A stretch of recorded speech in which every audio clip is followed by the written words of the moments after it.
thought, why am I doing this? What is this for? Does anybody even care anymore?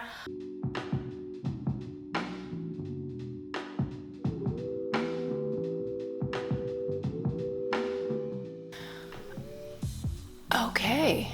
All right, let's do this. So, hi, it has been a really long time since we have done something like this here. So, hello, welcome back to my channel. I haven't done this in so long. I feel so out of practice, like actually talking to you guys.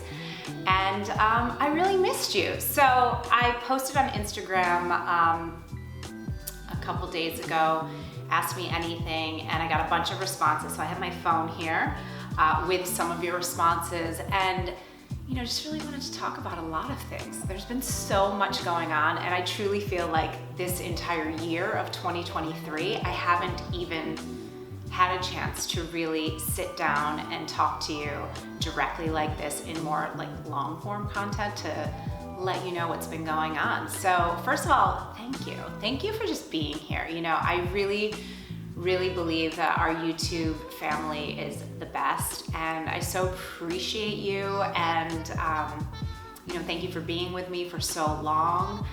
And I've met such incredible women, and I just, I really can't say to you enough, like, what a difference you've made in my life. And God, I'm getting emotional. I didn't expect that. But really, I know a lot of people talk about like social media and the dangers of it, and we're actually gonna get into that a little bit because some people ask me some questions about that. But, I think that there's such beauty in social media, and the biggest part about it and where I really see the most beauty is from you. So really from the bottom of my heart, thank you. So let's start with one of the questions, just starting with YouTube, which is, will you quit YouTube? I've been on YouTube, gosh, my first video, I think it was like in 2011, so it's 2023. So I have been doing this for 12 years. Now, I didn't really get serious about YouTube and start being consistent. I'm probably gonna burn my face off, so I just made this.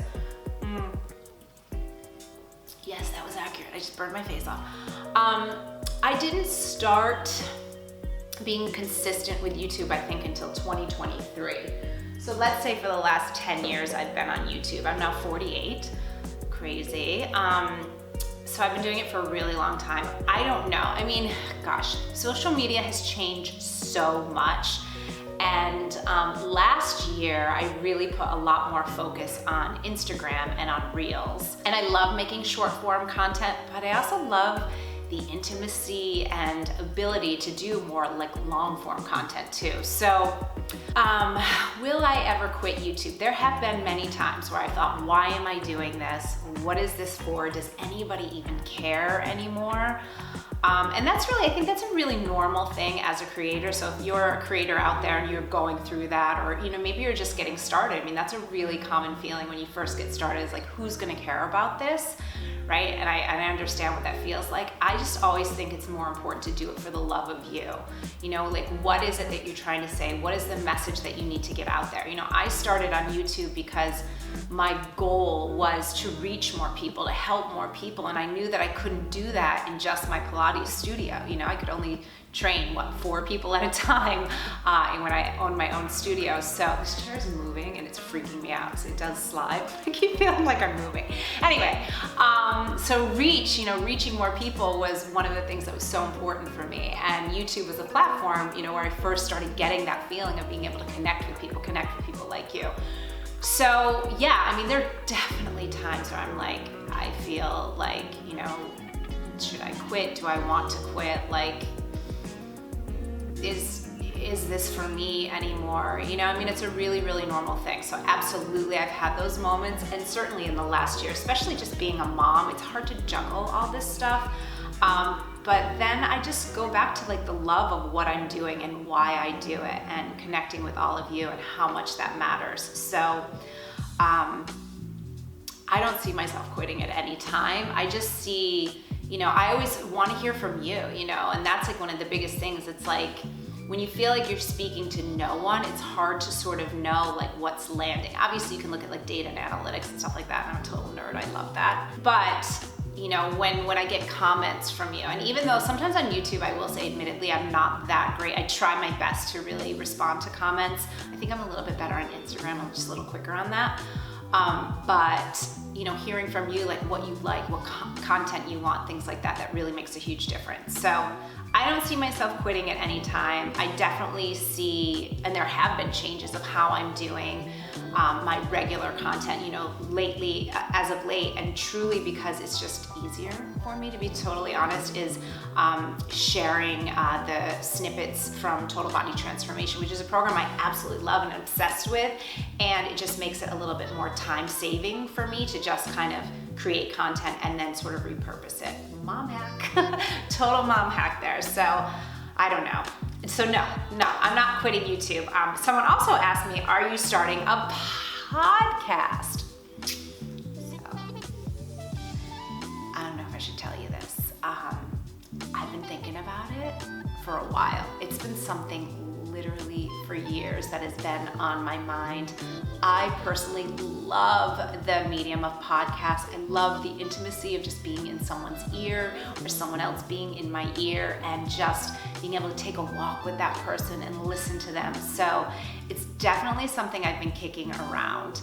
I haven't gotten started with it. I don't even know what it would be. What I can tell you is if I did something like that, number one, I want to know from you, is it something you'd be interested in? So please let me know.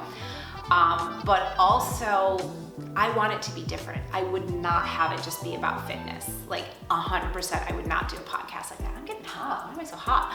I would want it to be, I don't even know. I'm not quite sure, but I would want it to be like a little bit broader and maybe just different, like different aspects of me and of life and of being a woman and just being able to have like that real talk. Now, I did do one, it was supposed to only be audio, but I couldn't pull the audio. So I did do something on Instagram, which I will leave here and I'll leave it in the notes so you could check it out. It was a very topical, it was like when Gwyneth Paltrow was, you know, talking about what she ate in a day, which, you know, if you hadn't seen it, basically it's nothing, like she didn't eat in a day. And I did sort of a whole riff on that and I loved doing it. Loved every freaking second of that. And I know that a lot of you really love that too. So I think for right now, that would be kind of like one of the easiest ways that I could start it is just do it non-committal. And what I mean by that is like, I feel such a responsibility to my community that like, if I don't keep my word and be consistent, then I would feel like I'm letting people down, which is such like a weird thing. Like I see other creators that like will put up like a video like, you know, once a month or like once every couple months or like go away for a while. And, you know, I feel like I have to like show up for you. And maybe that's me, that's a therapy conversation, I don't know. But I don't know. So I'm not ready to do something consistently yet, but it is such a big desire for me. So I'd love to hear from you if that would be something that you'd be interested in. And thank you for asking that. Next question, which I knew was gonna come up, was, have you lost weight? You know, someone was like, you seem like you've lost weight. Yes, I actually have lost weight and I've lost a fairly, I don't know because I don't own a scale, but I would say I've probably dropped probably 10 to maybe even 12 pounds, which for me, I'm only 5'2", that's a lot of weight. So I'm finally back to like my pre-baby weight. Baby, she's 3.5 years old. So I actually, you know, I'm sure a question I always get asked is like, you know, what do you eat? What did you do? And the truth is, I didn't change anything with how I ate, which is great. I've always followed, you know, for gosh, the last like 10 years, the principles that I share inside my program, Your Hottest Body Ever. So basically inside of that, there's 3 different levels. There's a cleanse. You actually eat, you're not starving, none of this, like you don't count calories or anything like that, but you do a cleanse, and then there's a weight loss portion, and then there's basically what we call Hot Body for Life, which is the like kind of weight maintenance. I generally was in Hot Body for Life because I didn't really feel like I needed to lose weight, but I was feeling sort of, what's the word? I was starting to feel old, to be quite honest, you know? Again, 48 years old, I was like, like I just feel tired. I was feeling off, like feeling really tired a lot, feeling sort of like, just grab my boob, feeling sort of like squishy skin around my midsection. And obviously, like, I work out regularly, I eat reasonably healthy. I was like, what is going on? So I actually started working with a functional medicine doctor. So now it's April. So I started working with her in November, and that helped so much. I did have some hormonal stuff, which makes sense, that were quite off for me. Some that were really, really surprising. I mean, this video would be like so long if I went into like all the specifics, but like my thyroid was off, my insulin was super high, my testosterone was really low, like all these things. And a lot of it made sense, probably comes as no surprise. I haven't really talked about it that much, but obviously in order for me to get pregnant at 44, I went through fertility treatments, and that was going on for years for me. And then I just kind of stopped the medication, had my baby, and it was like, so I felt great after I had Lucci, but I never felt like I felt like myself. And I'm sure like a lot of you, if you've had children, felt like that. So even with eating healthy and exercise, I was like, it's just not getting me back to where I wanted. And I'm so happy once I learned like what some of the issues were. So that was huge. So yes, I have lost weight. I have no idea exactly how much. One time I was in a hotel around, where were we? I think it was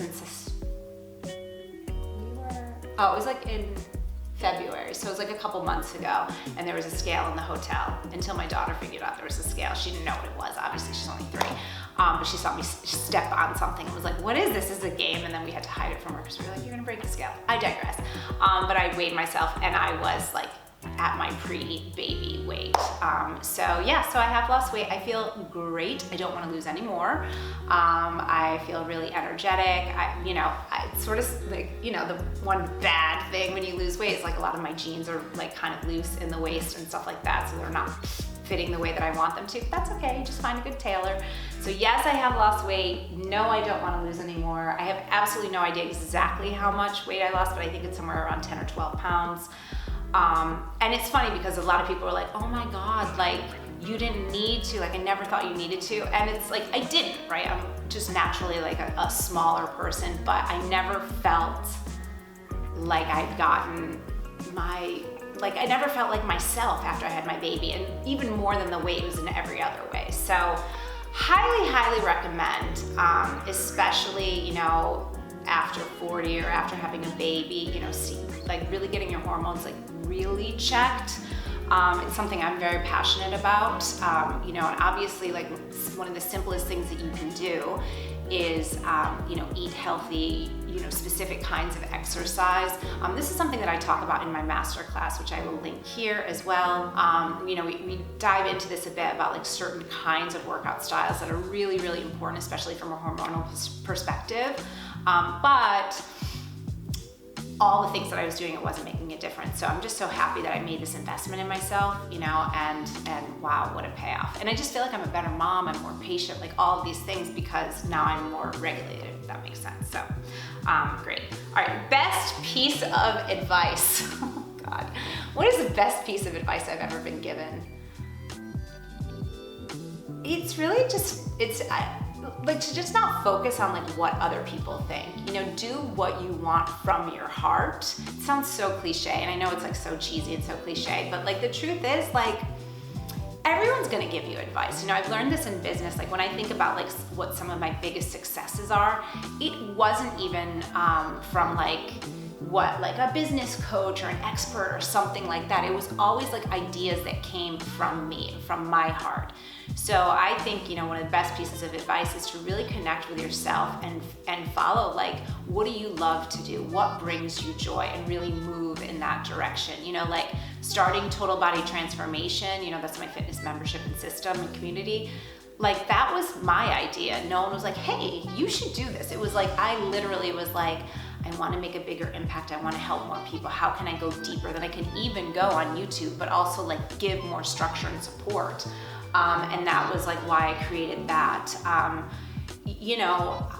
Even having children, like the decision to have a child, like I didn't want to have a kid when I was in my 20s and 30s. I was too busy like traveling and starting to build my business in my 30s.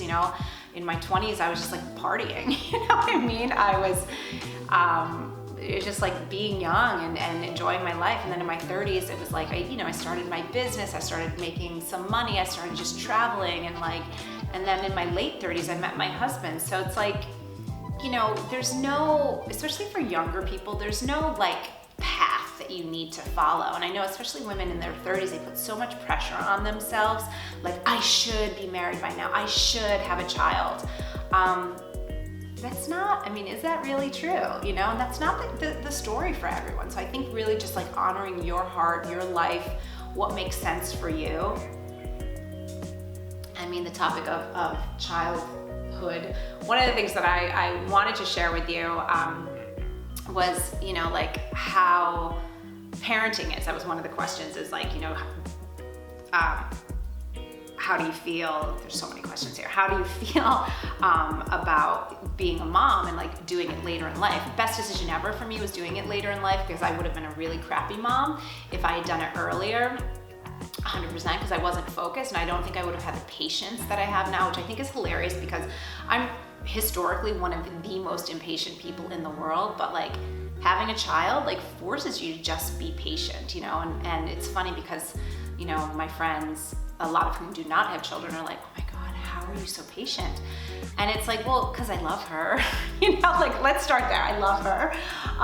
But also it's like, what am I gonna do? She's like a little baby. She's 3.5, but she's still like, just figuring out her life, and it's hard, I would say for us, this stage of parenting, that's probably one of the reasons why I haven't been on here creating longer form content, has been one of the most challenging. She turned 3.5 and it was like, buckle up.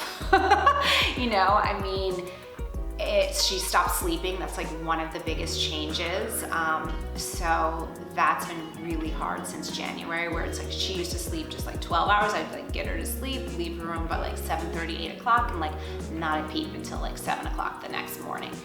Now we get woken up like 3 to 4 times a night. It takes a lot longer to get her down. We have a mattress in our bedroom, probably the most challenging and the best too. I love that we have conversations. I love her at this age. I love her getting older. And like she plays make believe, and she's like super into performing now, and it's just like the cutest thing. Another question about, let's stay in the parenting thing, is what if your daughter wants to be in social media?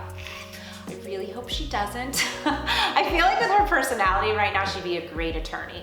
Like, that girl loves negotiating, and she is tough, and I love that. I love that for her. I love that for us. I'm like, be a strong woman, like, yes, do your thing, but she's 3.5, she can do whatever she wants. If she wanted to be in social media, first of all, I kind of hope it will be a lot different, especially like as she moves and gets older. I hope that the social media has changed a lot, and I do see that it is changing. I don't think it's great for children, and I'm going to try to keep her off of it and devices as long as humanly possible. I know that you really can't at a certain age, but if she wanted to be in social media, I would, anything she wants to do, I'm gonna support her, right? And also be heavily involved. And I'm like pretty tough, like I am like, I'm very gentle in my parenting for sure. And I also am a firm believer, and I see, kids need boundaries and they need structure, and they need to be heard, right? And they need to feel safe with you. I'm not a parenting expert, but this is just my opinion. And I would be very involved if she wanted to be in social media. Like, if you have a device, I'm gonna have your password, and you're gonna know, like, I'm gonna be like with you, basically. But again, like if she has great ideas and wants to, which I'm sure she would, like I'd support her with a lot of guidance, right? So I don't know. Question, how, two questions, I think it's kind of similar. How do I keep it all together? Short answer is I don't. I do not keep it all together, and I get a lot of help. I mean, I try to get as much help as I can and get support. You know, that was one of the things I learned being an entrepreneur is don't make the mistake of trying to do it on your own, whether it's in your health and your wellness, whether it's in your business, whether it's in your family. Like, please don't try to do it all yourself. Like, you don't win an award. You know, the only thing that you will get is like burned out and be resentful, you know. And I obviously understand like everyone has different, income and lifestyle and what they can invest in themselves. But like, I remember when I first started my business, I really was not making much money. I had this great apartment in Queens, in New York, so it's like just outside of Manhattan. It's part of, you know, the 5 boroughs. And I got a cleaning lady, and it was like, I remember my mom being like, oh, you know, like, what do you mean? And I was like, listen, I worked 6 days a week. I'm not spending my 7th day mopping a floor. Like, it was one of the best investments that I could make in myself at that time. And it was like, I don't know, it was like $100, you know, and I would get it every other week. So it was like every 2 weeks, I knew that my floors were gonna be done, and that was a great investment. So like, you know, look for ways, like, how can you delegate? How can you get help in your life? You know, so the next question was, do you have a nanny? Yes. Now it's not really a nanny. So I had, but I had a baby nurse, you know, when Lucci was born, which was also, again, thankfully, because I'd been running my own business, I realized I didn't know how to be a mom. I never babysat. I never even changed a diaper. I had no clue how to be a mom, really. And I remember I was 3 months pregnant, and I was like, we gotta get help, you know, to my husband, because I wanted to enjoy the experience. And I knew, you know, some of my friends got them, and I didn't know what that looked like. And in Miami, just like a cultural thing, in New York, it's a lot of people get like a night nurse, like to help you, like the night wake-ups. But in Miami, it's like 24-hour help, which I was like, why do you need someone for 24 hours? So we had this baby nurse. We ended up keeping her for 3.5 years, basically, or almost 3.5 years. We probably didn't need her that long, but you know, for many reasons, we just, you know, kept her. And it's, you know, obviously you're someone in your home, and your daughter, like my daughter, felt safe with her and all of these things. So now we just have a babysitter, which is a great fit. So we don't have anyone that lives with us anymore, which I really like. I like feeling like my house is my own. I like quiet. I'm such an extroverted person, but I also like need quiet, and I need to like refresh my brain and like not hear a ton of noise in the house. So we have a great babysitter who helps us probably like around like 20 hours a week, you know, and she's awesome.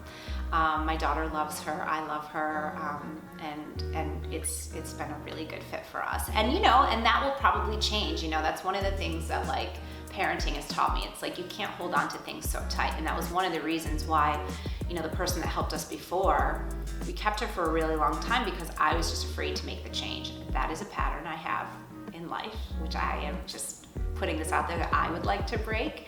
Because it's, you know, change can feel scary, especially with people supporting you. And so now I feel like, you know, if my current babysitter is like, okay, I'm leaving, you know, or going to move somewhere or something like that, it's like, I know we'll be okay. We'll be totally okay. And that's, I think, really important. So yes, I don't have a nanny anymore, but I have a babysitter, and I need it. And you know, the truth is, like, do we need her as many hours as that? Probably not, but it's good to have like an extra set of hands, you know, and she helps out around the house and things like that. Again, everyone does, you know, some people put their kids in aftercare. Like, I don't, you know, like my daughter, when she's done with school, she's home, she's with us, so it's helpful. Do I miss New York City? Let me say it in Miami. I love Miami. I literally love everything about Miami. Did you get it? Did you get my Miami L? There's such an accent in Miami. I think it's hilarious, because everyone rolls their L's. It's very cute. You know, look, there are times when I miss New York, but I miss like my old life in New York, which I have a daughter, which is the best thing ever. And so how much would I be enjoying Manhattan right now if I lived in New York like I did? I didn't want to move here. My husband, we moved here for his job. Like I worked my whole life to create a business that I could live anywhere and travel and do all these things. And then I think it's hilarious because then I ended up marrying my husband, who's a banker. And at the time he had to live in New York. And then he had an opportunity to move down to Miami. So we moved down for him. And it's funny because all I wanted was freedom to like bounce around the world. It's like, you realize like, and also with a child, like routine is so important. Not to say that we wouldn't live anywhere else, and I would love to do that at least for a year, you know, maybe live in Europe or something like that, 6 months, a year, just to have that experience and have Luciana experience that. But my life wouldn't be the same, and I so love Miami, especially being a mom. I think it is, I mean, just being able to be outside all the time with a kid is like the best thing ever. It's funny because today as I'm shooting this, it's like been raining like all week. It's terrible, but you know, 9 times out of 10, it's like sunny and gorgeous and amazing here. And then also from a work perspective, I think Miami is just the best. It's so creative. There's so many entrepreneurs that live here. There's so many incredible women that live here. I've met so many amazing women here. There's so many founders of companies here. So it's really, I think it's a really inspiring place. The natural beauty of it. I love that, you know, in a lot of ways it doesn't even feel like you're in America because there's so much like Latin influence.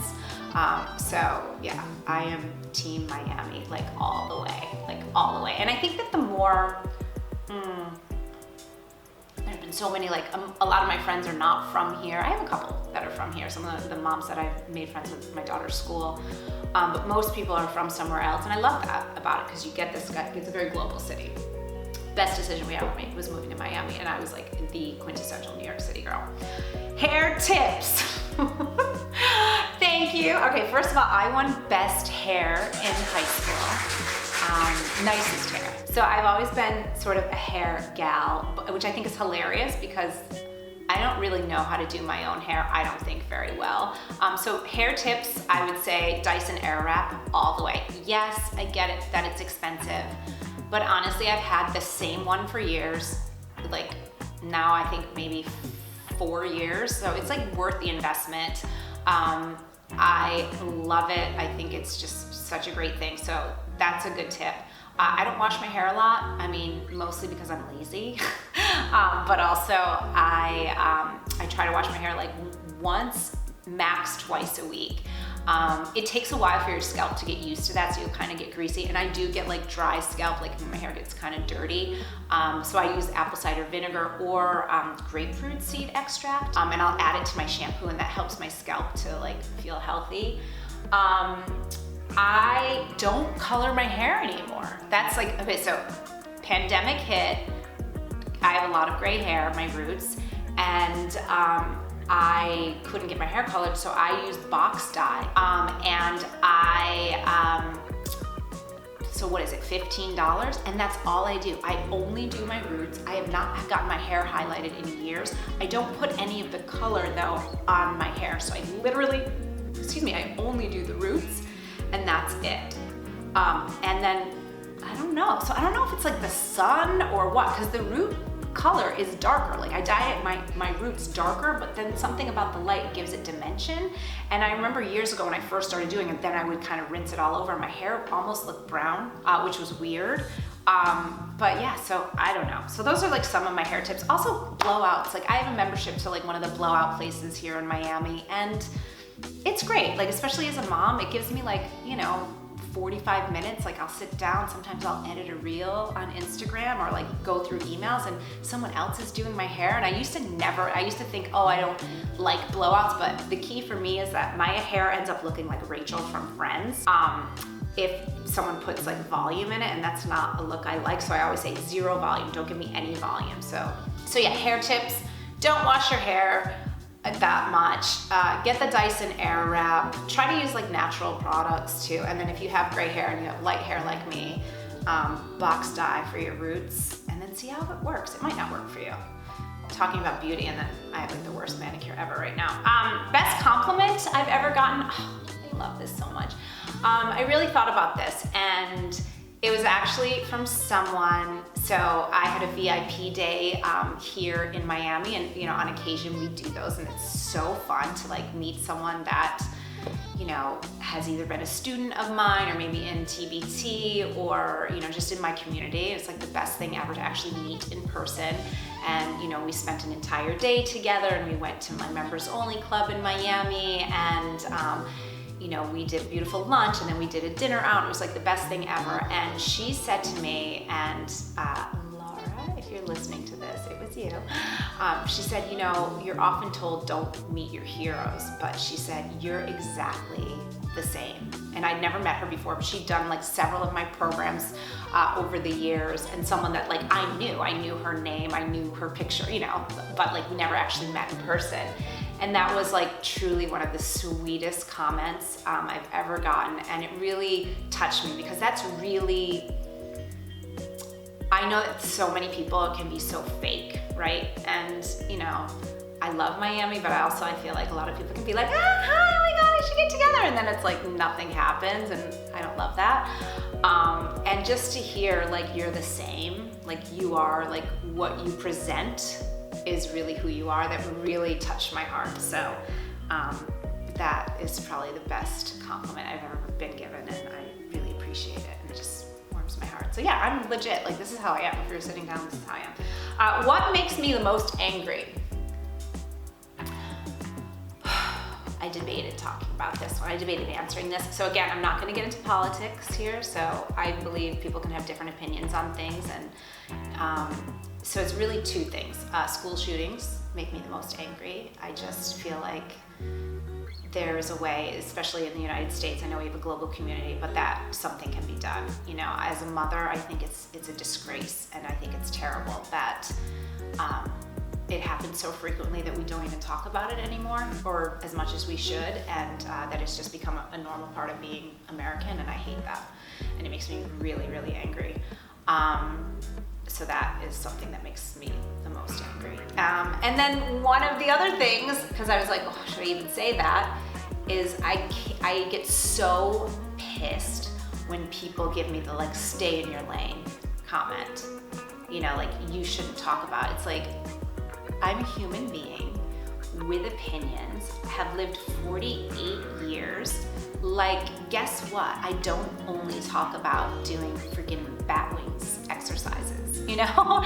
And like how to stay healthy, and like fit tips, you know what I mean? Like that is probably one of the things that makes me like the most angry, is when people expect you as a content creator or an influencer or whatever you want to say, like you shouldn't have an opinion or have thoughts or be able to talk about things. That drives me crazy, you know? And I don't love when people expect you to also, like, you should talk about that. It doesn't happen, thankfully. I think our community is so nice, but I've heard from other, you know, of my friends that are like authors or like thought leaders that like sometimes they get pressured to talk about things that they don't necessarily want to. And I just think, you know, we're all doing the best that we can. We're all human beings on this planet, you know, and, you know, even if you're like a doctor or a lawyer or, you know, a janitor or a waitress, right? Or, you know, whatever the heck you do, you're a teacher, it's okay for you to have thoughts about other things too, you know? So yeah, so that's that. And then summer plans. What are your plans for the summer? Can you guess? Yes, we are going back to Italy. I was thinking about it last night when I was like, trying to get Lucci to fall asleep, and I was like starting to get really frustrated, and I was like, okay. And I always tell her, like when she's having a hard time, I say, okay, close your eyes, just remember, like think about being at the beach and the waves and, you know, feeling the air. I don't know if it really lands with her, but that's what I tell her.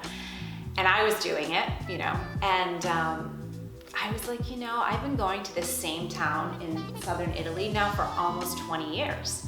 So next year will be 20 years of going there. And I'm Italian American. I'm obviously not Italian, but I truly, you know, so almost half of my life now I've been going there, and it just feels like home. You know, like it feels like I love everything about it. I love that the town doesn't really change. I love the simplicity of it. I'm gonna have some more of this. I just love it. It's just such a reset for me. And like, you know, during those pandemic years and when I was pregnant, I couldn't go. So I think in the 19 years I've been going, I've missed one summer we just didn't go. We went to Spain instead. And then 2 years of the pandemic, or maybe 3. No, pregnant, pandemic. So what is that? So 4 times I missed, but I every chance I can get, I will go there. So yeah, so we're gonna go. We went last year for 3 weeks. We're doing that again. This year I'm so excited because one of my girlfriends who's been like a friend of mine since I was like 18, 19, whatever, is going for the first time. She's heard so much about this town, so she's going for like a week. You know, one of my other girlfriends is going who hasn't been there in like, you know, probably 10, 12 years. And then, you know, one of my other good friends from college and her husband, so it's gonna be great. So those are our big summer plans. I mean, that's gonna be like a 3-week trip. And it's great, you know, I'm so grateful. Like I run my own business, so I basically kind of take the whole month of August off. That's gonna be like the new tradition. And, you know, just get that juicy Italian time and eating the yummy food and hanging out and doing nothing, you know, just living like a really simple, beautiful life. Swimming, eating pasta, drinking wine. We go at a time of year where there's all these like parties and Lucia just like lives her best life. Anyway, I think I got through everything. If you're still watching this, you are literally my favorite person ever. So if you are, I want you to write in favorite person ever in the comments, because you win an award and I seriously love you so much, and like I want to give you a prize for watching this whole thing. We just needed a good catch up. We needed this little session. So thank you, I love you so much. Please leave in the comments what kinds of things you want to see next on this channel. I'm ready to make some changes. I'm ready to go bigger, broader, and just have a lot more fun. And again, thank you for being part of this journey. I love you so much, and I'll see you next time.